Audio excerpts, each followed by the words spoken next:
Yeah, nous sommes en live. Donc, salut Pierre et puis Salut salut s'il y a Phil. des gens qui nous regardent ou qui viennent regarder la vidéo en replay ensuite. Du coup, Pierre, je suis super content d'être avec toi aujourd'hui pour que tu puisses nous parler un petit peu des différentes expériences que tu as vécues qui ont transformé ta vie un petit peu et de ce que tu fais aujourd'hui, de quelle manière tu t'autorises à suivre ta propre voie, à la créer et qu'on puisse profiter un petit peu de ça pour s'inspirer, pour pouvoir se dire c'est possible. Donc, C'est si ça te va, je te propose déjà de commencer par te présenter un petit peu, de nous dire qui tu es et qu'est-ce que tu Ah, mince, et comme par hasard, ah, c'est bon. ah, ça La bug. question, du coup, tu veux juste que je me présente, c'est ça? J'ai eu le bug à Yes. ce Si tu moment-là. veux te présenter en quelques mots, du coup, et puis nous dire ce que tu fais aujourd'hui. En Ça quelques va. mots, Les gens en qui nous quelques regardent mots. sachent qui tu es. Ok, très bien. En quelques mots, Pierre, je m'appelle Pierre. J'interviens aujourd'hui dans plusieurs lycées avec des jeunes qui sont en décrochage scolaire où je suis en train de créer en quelque sorte ma matière qui est les neurosciences et la connaissance de soi. Donc, pour que chacun puisse avoir le mode d'emploi de comment agit cette grosse masse grise, cette grosse masse de graisse à l'intérieur de notre crâne. Voilà, pour que chacun puisse prendre conscience de son potentiel. Voilà, je fais ça. Autrement, je suis formé en hypnose, à l'école centrale d'hypnose, praticien en hypnose. Je fais aussi des conférences dans les lycées et en public. Et sinon, j'ai été sportif de haut niveau, donc plusieurs fois en équipe de France de savate boxe française. Et j'ai terminé l'été dernier avec un séjour en Vipassana. Donc le Vipassana, c'est là moi j'ai fait 20 jours. Vipassana, c'est-à-dire voir clairement, voir et sana clairement. J'ai fait 20 jours du coup dans le silence. Voilà, dans le silence, sans parler, sans écrire, sans regarder les gens dans les yeux normalement. Donc voilà, en quelques mots, voilà qui je suis. Yes, super. Enfin, du coup là, tu termines en nous parlant de Vipassana, donc Ouais. qui est une expérience qui peut, enfin, sembler presque un peu dérangeante quand on voit la société d'hyperactivité et enfin, qui capte notre attention en permanence aujourd'hui. Enfin, est-ce que tu veux nous partager plus peut-être en quoi ça a été une expérience enfin, est-ce que ça a marqué vraiment quelque chose pour toi? Qu'est-ce que ça t'a amené à vivre? En quoi le fait de vivre cette expérience t'a ouvert à autre chose si c'est ce que tu ressens? Partager un Ouais. peu. Alors le Vipassana, moi c'est parti à un moment où l'année dernière j'avais beaucoup de projets en tête, je partais un petit peu partout et du coup je me suis dit, voilà, là c'est vraiment important que je me recentre sur ce qui est important pour moi et donc j'ai entendu certaines personnes dire ouais la Vipassana voilà, c'est bien et tout. J'ai lu un livre de Deepak Chopra, les 7 lois spirituelles du succès et dedans il expliquait qu'il fallait prendre du temps en silence et tout. Bref, je me suis renseigné sur le Vipassana. Et là, j'ai vu en Thaïlande qu'il y avait un temple, il disait pour les débutants de partir 20 jours 20 jours dans le silence. Et donc c'est ce que j'ai fait. Et en effet, euh, les premiers jours, ça n'a pas été super agréable. C'est-à-dire que les premiers jours, tu cogites dans tous les sens, tu dis mais qu'est-ce que je fais là? Tu trouves le ton super long, j'ai des émotions qui remontaient, je savais même pas. Notification. Je savais même pas les émotions, ce qui se passait en fait dans mon corps.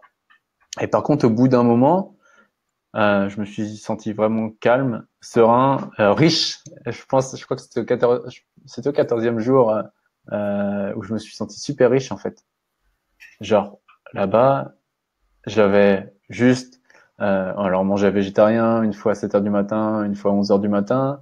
J'avais juste un lit dans une chambre de 9 mètres carrés, juste un lit. Il y avait même pas d'armoire en fait. Mon sac était posé par terre. Les toilettes, la salle de bain, c'était dehors en plein air.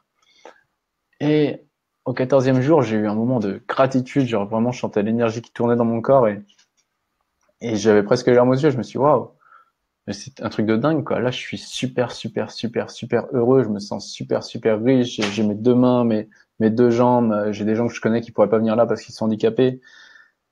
Et je pense que c'était vraiment le gros changement, c'est me rendre compte à quel point sans matériel, j'étais super riche et que nous, dans la société dans laquelle on vit avec le rythme que l'on a, où des fois on va se comparer et tout, eh ben, au lieu d'avoir le matériel comme confort et pour aller mieux, certaines personnes vont devenir dépendantes du matériel, tu vois.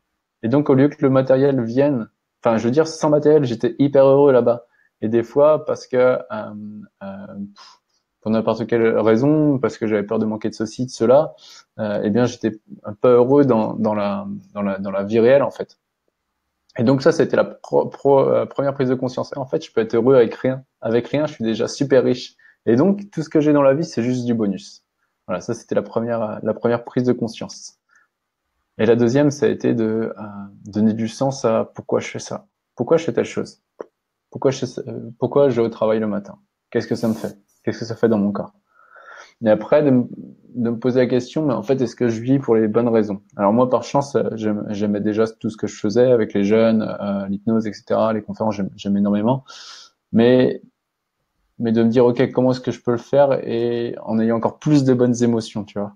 Genre, à un moment donné, je me suis posé la question, s'il me restait une année à vivre, s'il me restait une seule année à vivre, qu'est-ce que je ferais, en fait, de cette année? Donc, voilà. Voilà, c'est ce qui m'a aidé à mettre, je pense, bouchée double cette année sur mes projets. Ok, donc enfin, ça a contribué à la fois à te faire prendre conscience d'une certaine manière de la chance, de la gratitude que tu pouvais avoir simplement de ce que tu avais déjà. Et Ouais, en même temps, du coup, enfin, non, plutôt que de simplement te laisser, enfin, plutôt que de te faire te dire, enfin, j'ai déjà tout ce qu'il me faut, donc c'est bon, te faire prendre conscience que tu avais encore plus envie de revenir à ce que tu avais envie d'offrir, à ce qui était important pour toi, et de te ouais, concentrer plus sur l'essentiel, c'est ça? ouais, c'est ça, sur l'essentiel, ouais, exactement. C'est ça, ouais. Yes, et enfin peut-être la question que j'aimerais bien te poser par rapport à ça. Enfin donc là Ouais, tu nous as parlé de ce que ça, d'une certaine manière, ce que ça t'apporte. Je serais curieux de savoir qu'est-ce qui, enfin à quel moment tu te dis finalement, tiens si je partais en Thaïlande et si en Thaïlande je faisais 20 jours de retraite silencieuse. Enfin c'est quoi, qu'est-ce qui se passe pour que tu te dises ben tiens je vais aller m'autoriser à vivre ce type d'expérience. qu'est-ce qui se passe? Alors, moi déjà, ça a été le fait de, waouh, si je continue comme ça à partir dans plein de projets et finalement faire plein de choses, mais pas grand-chose à la fois, je vais me griller. Et là, il est temps que je me pose. Et alors, moi, je suis persuadé à 300% que chaque personne a ses solutions en elle. Et du coup, là, il fallait vraiment que je matériorise. Et ici, en France, je sais que j'aurais pas fait parce qu'il y a les tentations de voir mes amis, etc.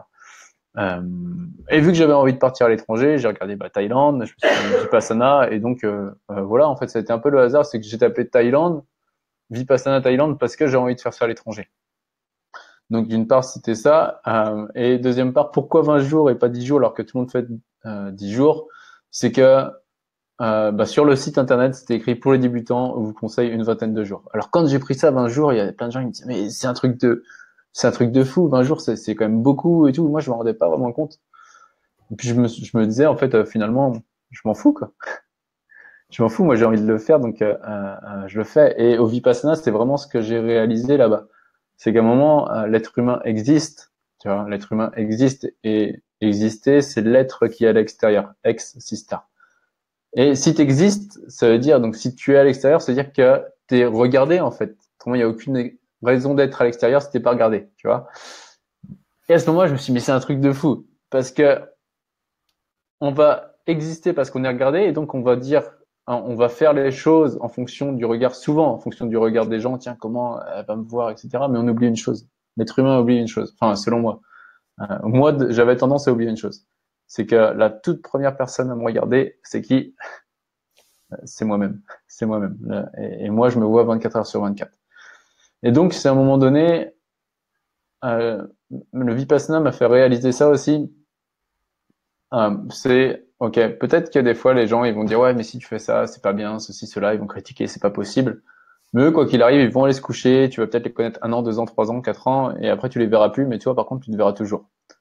Et donc, c'est à ce moment-là, je me suis dit, ouais, en fait, des fois, on vit pour les autres, mais finalement, on oublie que on est on est les premiers à s'observer.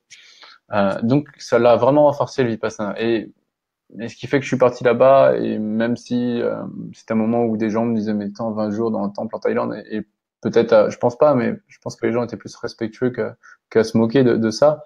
C'est vraiment me dire, je vis pour moi, en fait. Si quelqu'un me dit, mais attends, fais pas ça, tu te rends compte, c'est pas bien et tout, ok, peut-être de ton point de vue. Moi, j'ai mon point de vue. Voilà. Et toi, t'es pas dans ma peau pour savoir ce qui est bon ou pas pour moi. Et moi, je suis pas dans ta peau pour savoir ce qui est bon ou pas pour toi. Donc, voilà, fais ta vie comme tu l'entends, et moi, laisse-moi faire ma vie comme je l'entends. Donc, c'est ça. J'avais déjà ce caractère-là, mais je pense que je l'ai encore plus développé. Et je pense que c'est vraiment ça la clé pour moi de m'être autorisé à partir là-bas. C'est, ben, mince, moi, j'ai envie de le faire, donc je le fais. Voilà. C'est ça. Et de pas avoir de Yes. regrets.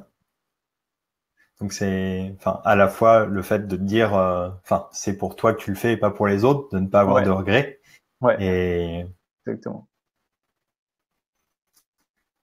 tu avais déjà un petit peu ce caractère que tu l'as développé aussi. Ouais, je Pour développe. des personnes qui seraient, enfin, en tout cas, qui se sentiraient aujourd'hui particulièrement sensibles au regard des autres, qui auraient Ouais. du mal à dépasser ça. Est-ce que toi, il y a des choses, enfin, que tu aurais tendance à conseiller ou qui t'ont aidé justement pour te dire, mais, enfin, merde, comment j'identifie ce que je veux pour moi, ce qui est important pour moi, pour pouvoir y aller? Ah, bah alors moi j'en ai une qui est vraiment toute simple et toute basique comme outil que j'ai et je pense que j'utilise tous les jours. C'est juste une question. Cette question elle revient encore une fois à l'essence, à l'essentiel. C'est-à-dire que pourquoi est-ce qu'on s'appelle des êtres humains? Pourquoi est-ce qu'on s'appelle des êtres humains? On ne s'appelle pas des fers humains, des avoirs humains, des savoirs humains, des connaissances humaines, on s'appelle des êtres humains. Et le verbe être, il se conjugue à je suis. Tu es, il est, nous sommes, vous êtes, enfin bref, c'est je suis l'être humain. Et ce qui est marrant, c'est que le je suis dans le cerveau va mobiliser une zone, alors ça c'est du détail, mais va mobiliser une zone du cerveau qui est le cortex médian, là, qui est juste devant, qui est la zone la plus évoluée du cerveau. Et des fois, les personnes se disent, ah mince, je sais pas ce que je dois faire. Et du coup, ils savent pas, les personnes ne savent pas ce qu'elles doivent faire. Et quand tu te demandes, tiens, qu'est-ce que je dois faire, tu stimules la zone du cerveau émotionnel, donc limbique. Donc, les personnes vont faire des choix selon si elles vont éprouver, si elles vont avoir la sensation d'éprouver de la douleur ou de plaisir. Tu vois, genre, je sais pas, je partir en vipassana ou tiens, je prends la parole en public alors que je suis quelqu'un, je crois que je suis timide. Ah, si je prends la parole en public, les autres vont peut-être se moquer. Et donc, il y a un ratio douleur-plaisir. La douleur est tellement grande que je vais pas prendre la parole en public, tu vois. Et à ce moment-là, au lieu de te poser la question qu'est-ce que je dois faire, lever la main ou pas, pose-toi la question qui veux-tu être dans cette situation? La conscience de qui je suis à chaque instant. Que tu es un être humain et à chaque fois que tu fais quelque chose, tu as une identité. Et donc, c'est-à-dire qu'à ce moment-là, pose-toi la question, tiens, je veux être qui? Est-ce que je veux être quelqu'un de... J'hésite à faire quelque chose, de lever la main, par exemple, d'une personne qui veut prendre confiance. Ok, je suis qui? Est-ce que je veux être quelqu'un de timide ou est-ce que je veux être quelqu'un de confiant? Ah bah tiens, je veux être quelqu'un de confiant maintenant. Ok. Que ferait la confiance? Ah bah la confiance, elle, peu importe le plaisir et la douleur, la confiance lèverait la main en fait, tu vois, et parlerait. Et donc moi la question à une personne qui euh, sait pas quoi faire et veut faire quelque chose mais elle hésite parce qu'elle a peur. Ok, à ce moment-là, pose-toi la question, tu veux être qui dans cette situation? Est-ce que tu veux être une personne courageuse ou est-ce que tu veux être une personne timide? Mais tu as le choix. Et par contre, pour choisir d'être qui tu veux être, admettons, tu veux être confiante, tu veux être déterminée, tu veux être généreuse, tu veux être intelligente, peu importe, on s'en fout. Ça va te demander du courage. Parce que à partir du moment que tu vas vouloir être qui tu veux être, et ben là, en effet, vu que tu vas sortir des sentiers battus, comme tu le dis très bien, à ce moment-là, tu vas être jugé et critiqué, c'est sûr.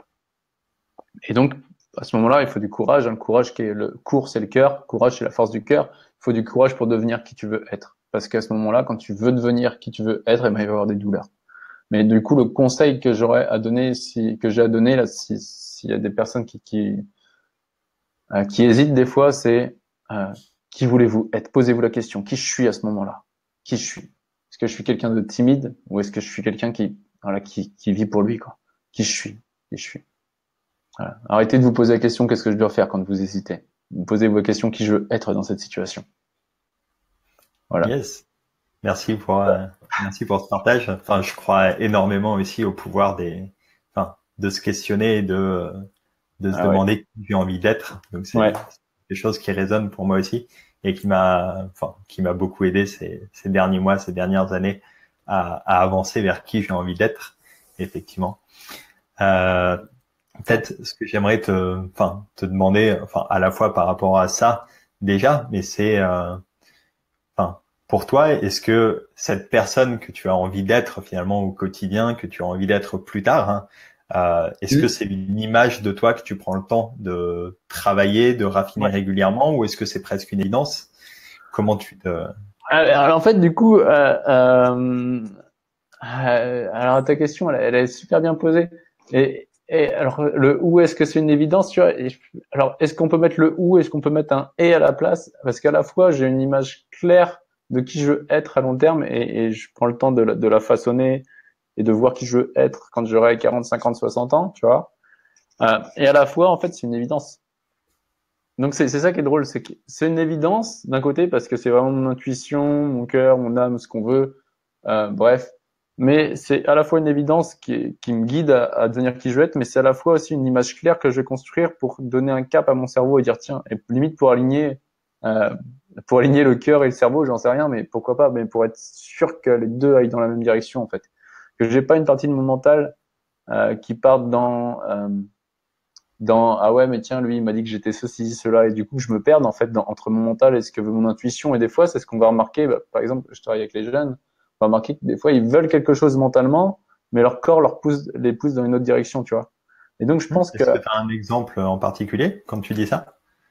ouais c'est mes élèves qui veulent d'un point de vue être qui rêvent d'être vus comme des gens intelligents etc et finalement, il y a une partie d'eux qui les porte à faire des bêtises et des conneries, etc.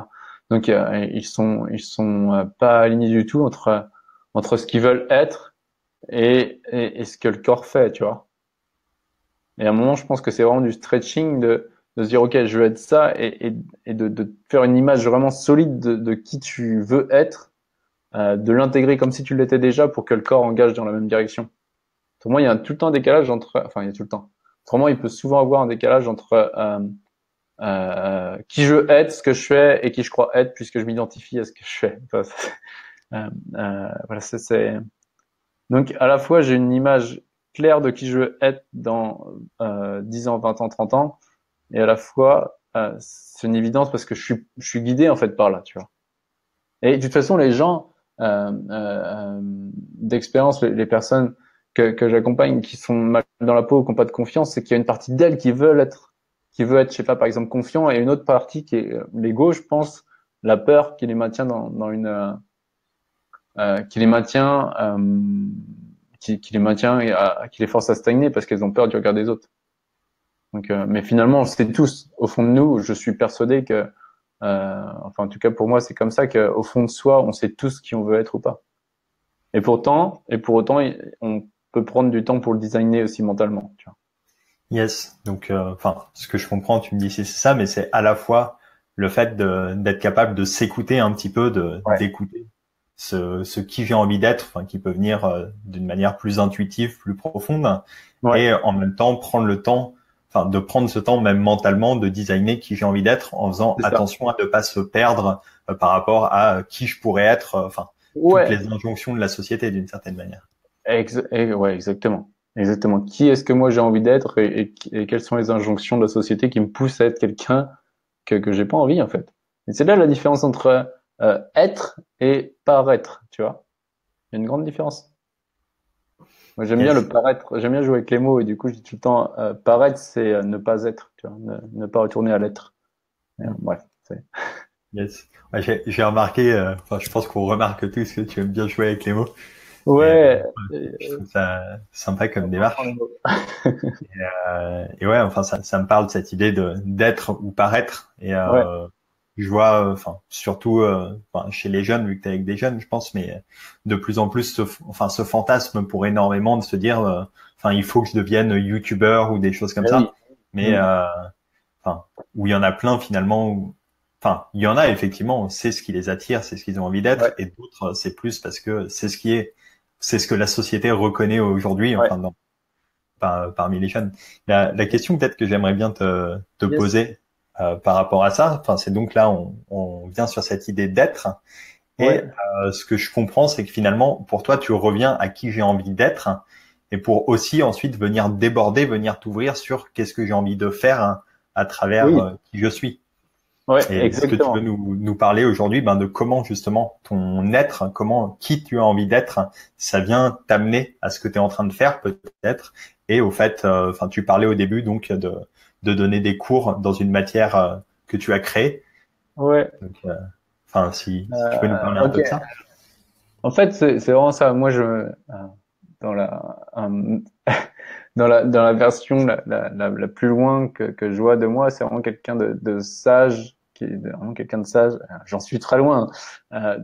Quelqu'un de sage et qui transmet son savoir aux nouvelles générations pour que la société puisse évoluer et que les êtres humains arrivent à mieux collaborer en fait, mieux s'entendre, mieux pour mieux vivre, pour que les prochaines générations puissent vivre sans les problèmes de notre société, donc plus sereinement.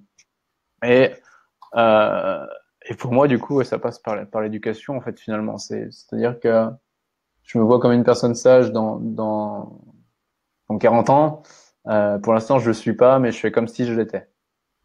Et donc, ben, automatiquement, je vais être amené à faire, donc à exprimer mon être extérieur pour exister, à faire grâce au corps, à faire ce que j'aime, c'est transmettre mon savoir aux jeunes et ce qui moi, je sais pas, je pense pas que j'en ai parlé au début, que j'étais en décrochage scolaire en troisième, certains profs m'ont dit Non. que je ferais pas d'études, certains profs m'ont dit que je ferais pas d'études, dans ma famille, personne croyait, misait sur moi pour que je fasse des études, j'ai redoublé ma troisième, j'ai pas eu mon brevet d'école du premier coup, j'ai fait 2 BEP, j'ai connu le sport, j'ai connu le sport, j'ai rapidement voulu faire du sport de haut niveau et donc j'ai continué mes études pour faire du sport de haut niveau. Ça a plutôt bien marché puisque j'ai terminé avec un bac plus 5, un master et notamment sociaux. Et j'ai commencé à aimer l'école en bac plus 4.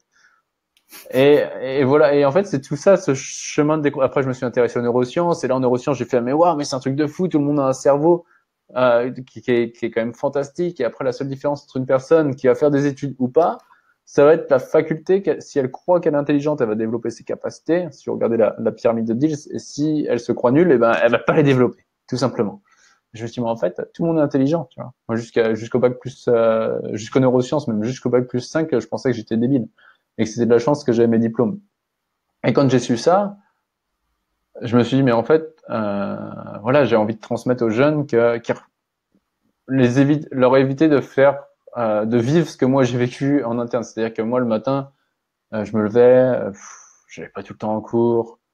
Dans ma tête, je me disais que j'étais nul, que j'étais bon à rien, que je ferais rien de ma vie, j'étais mal dans ma peau. À côté de ça, je brillais à travers le sport de haut niveau, mais au fond, je me disais, mais quand le sport de haut niveau va arrêter, qu'est-ce que je vais faire de ma vie? Mais vraiment, j'étais vraiment pas bien. Et, et du coup, c'est vraiment pour éviter ça aux jeunes aujourd'hui que je renseigne. Et donc, voilà, qui je suis, je veux être une personne sage qui permet aux prochaines générations d'éviter les erreurs des anciennes générations. Et donc, j'ai pas besoin d'attendre d'être sage pour le faire. Je le fais maintenant avec ce que je sais, je fais du mieux que je peux avec ce que je sais. Et ouais, je fais plein d'erreurs et je m'en fous en fait parce que sinon je passerai jamais à l'action. Donc voilà. Mm. Voilà. Je sais Yes, pas si j'ai répondu à ta question. Je suis parti un peu, hein. ouais, et en même temps, j'aime beaucoup cette conclusion de dire que si jamais, enfin, tu ne passes pas à l'action maintenant Ouais. d'une certaine manière, tu ne feras rien. Et c'est clairement un des messages que j'ai envie de partager, cette idée de se dire, si tu as envie de faire des choses, si tu as des rêves, si tu as des élans finalement qui viennent d'une certaine manière de qui tu es, De qui tu es. Ouais. c'est maintenant qu'il s'agit de les faire parce que c'est au quotidien, au jour le jour, que tu peux aller créer cette vie qui t'inspire. Et Ouais. je serais curieux de savoir du coup, donc tu parlais de transmettre cette sagesse aux jeunes. Si tu avais, c'est quoi un petit peu le message que tu as envie de transmettre aujourd'hui avec peut-être, malgré ces erreurs, ces tâtonnements, tout ce que tu fais, mais c'est quoi ton élan, ton message aujourd'hui?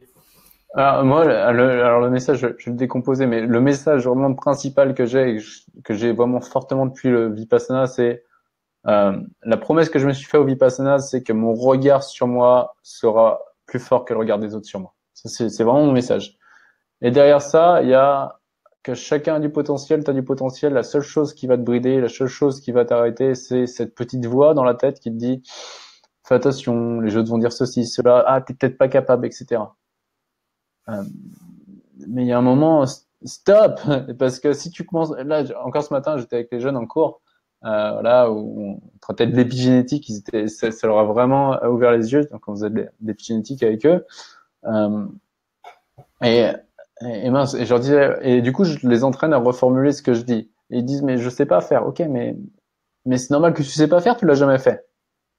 Donc, on va avoir des personnes qui parfois ne vont pas passer à l'action parce qu'elles disent, ah, mais j'ai jamais fait, donc je sais pas faire. Mais si tu le fais pas, tu sauras jamais le faire. Le gamin, s'il était pas tombé, l'enfant, eh ben, il marcherait pas. Donc, c'est vraiment ça. Le cerveau apprend très très vite à condition de faire tout le temps, de gérer. Je fais, donc je gère du chaos et ensuite le cerveau va mettre de l'ordre. Je gère du chaos, je mets de l'ordre. Mais on est dans une, je vais dire une putain, mais on est dans une société où on nous fait croire que pour être heureux, c'est plaisir, plaisir, plaisir, plaisir, plaisir, plaisir. Sauf qu'il y a une loi universelle qui s'appelle la loi de l'équilibre et qui dit qu'il y a autant de plaisir que de souffrance, autant de gains que de pertes, autant de positifs que de négatifs. Si une pile, il n'y a pas le négatif qui est vraiment le côté passif de la pile. Pour recevoir le positif, ça fonctionne pas. Et du coup, les personnes comprennent pas que si tu veux quelque chose, t'as un prix à payer. Si tu veux être confiant, des fois j'accompagne des personnes et disent ah bah je sais ok quels seront les inconvénients d'être confiant, bah il y en aurait pas. Ok, mais si t'es confiant demain, il va falloir dire non à telle personne, telle personne. Là ils commencent ah ouais et il faut une grosse liste de moins 30 choses qu'il y a négatif à être confiant. Dans chaque chose, il y a un prix à payer. Et vraiment, il y a un moment, c'est soit tu te considères en victime et du coup ta vie elle est pourrie, tu sais pas pourquoi, ça va mal et tout. Soit tu te dis bah je vis mes rêves, ça va pas être plus facile, loin de là. Mais la différence c'est que les difficultés tu vas les choisir. Donc le message c'est ça, c'est fais en sorte d'avoir un regard sur toi qui soit solide et qui dépende pas du regard des autres. Fais en sorte que tu sais que tu as du potentiel. La seule chose qui va t'empêcher de l'exprimer, c'est ta peur. Ça, moi, en sport de haut niveau, ça m'a bien bridé. La petite voix, genre je sais faire les mouvements, mais la petite voix dans la tête qui dit attends, il reste peut-être du temps, est-ce que tu vas tenir jusqu'au bout, etc. Mais on a les capacités. En Vipassana, j'ai fait 3 jours et 3 nuits sans dormir et sans m'allonger, donc je sais que j'ai les capacités. Et dernièrement, c'est fais les choses et choisis tes difficultés. Tu as un objectif, détermine le prix à payer, passe à l'action. Mais c'est une illusion de croire que la vie, c'est plaisir, plaisir, plaisir, plaisir, plaisir. Il y a autant de plaisir que de douleur, mais par contre, on a le choix entre choisir sa douleur ou la subir. Donc voilà. Voilà le message en 3 points. Quand tu dis que c'est une illusion de croire qu'il y a plaisir, plaisir, plaisir, plaisir, enfin, si je comprends bien, l'idée que tu mets derrière ça, c'est que, enfin, quel que soit ce que tu as envie de faire, de toute façon, il y aura pas que du plaisir. Donc, à la première douleur, à la première souffrance, je prendre confiance que c'est normal et que tu peux continuer avant ça de la même manière que la première fois que tu veux faire quelque chose, tu ne sais pas. Tu vas peut-être être ridicule, tu vas peut-être te planter et que c'est normal, que c'est comme ça que tu apprends. C'est ça. Ah, c'est totalement ça l'idée. C'est voilà, je veux faire quelque chose de nouveau. Et ben, c'est vrai que les premières fois, ça va être dur. Mais alors après, du coup, on peut tourner le truc parce que maintenant, moi, lorsque je fais quelque chose que je trouve désagréable parce que c'est dur et j'ai jamais fait, donc j'apprends, et ben, je transforme ça en plaisir. C'est-à-dire que je peux avoir quoi comme exemple? Je sais pas. Quand je travaillais quand je travaillais sur la confiance en moi et que j'allais aborder des gens dans la rue et tout, et que non, ça s'est pas arrivé. Avec les jeunes, par exemple. Avec mes jeunes, quand je leur dis, quand il y en a un, il vient et je fais, t'as trouvé un maître de stage? Je fais, ouais, mais non, je suis allé voir un maître de stage, mais il m'a dit non. Et moi, je lui dis, bah, c'est cool. Regardez, comment ça, c'est cool. Et je sais, ben, toi, t'as eu la chance d'avoir un non. Je sais, il y a 5-6 élèves dans la classe, ils ont même pas eu la chance d'avoir un non puisqu'ils sont même pas allés voir le maître de stage. Donc, si t'as pris un non, c'est parce que t'es allé voir un maître de stage. Et maintenant, qu'est-ce que tu fais? Ça veut dire que tu as pris un nom, mais par contre, au lieu de te rester sur ah bah j'ai pris un nom, je suis vraiment trop nul, demande-toi qu'est-ce que je peux améliorer pour le prochain stage en fait. C'est-à-dire que maintenant la douleur, et ben, va se transformer en plaisir parce que tu sais qu'elle elle fait partie de l'objectif, ta douleur. Tu vois? On peut voir partout, hein. Pour le sport, ça peut être dur d'aller s'entraîner, mais c'est parce que tu vas t'entraîner. Si tu faisais pas de sport, tu irais pas t'entraîner. Tu vois. Mm. Donc c'est comme tout. Tu veux vivre tes rêves, bah ouais, tu vas galérer. Mais c'est cool parce que c'est dire que tu vis ton rêve. Donc Yeah. voilà, le mec qui va se lever et qui se lève à 8 heures du matin pour aller au boulot alors qu'il a pas de sens, et c'est pareil, hein. Il a de la douleur sauf qu'il sait pas pourquoi il doit se lever. Ah si, pour aller travailler, mais pourquoi tu vas travailler? Pourquoi? Est-ce que ça t'anime? Donc voilà, c'est choisis ta douleur, choisissez vos douleurs. Yes, je trouve ça intéressant comme message. Choisissez vos douleurs. Ouais, Et je vois qu'on approche à peu près de la demi-heure, du coup, ah yes. peut-être ne pas tarder. Et est-ce que tu aurais, pour les personnes qui nous regardent, du coup, ben, qui ont peut-être des envies, des choses, des rêves, et comme tout le monde aussi, ben, des peurs, des appréhensions, peut-être qui se Ouais. sont déjà plantés, qui ont déjà eu des douleurs, hein. Si tu voulais leur faire passer un message aujourd'hui, qu'est-ce que tu aimerais leur dire? S'il vous restait un an, là on apprend, on est le combien? On est le 24? On est le 24 avril Yes. 2018. Le 24 avril 2019, vous êtes mort.